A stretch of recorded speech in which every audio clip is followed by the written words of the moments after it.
havacılık duayeni olan öğretmenim Selahattin Onan uçağımızda bizlerle. İnsanın öğretmenin kendi babası olması ayrı bir güzellikmiş. 20 yıl kaptan, 10 yıl pilot eğitmeni olarak benim gibi binlerce gence rehber oldu. Onları yetiştirdi. Buradan ona tüm öğrencileri adına sonsuz şükranlarımı sunuyor ve ellerinden öpüyorum. İyi ki varsın, iyi ki öğretmenimsin, iyi ki babamsın.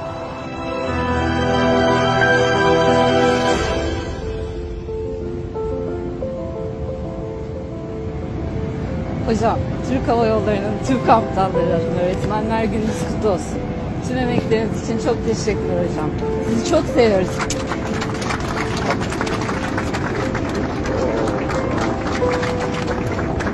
Sağ olun, teşekkür ederim. Buyurun hocam.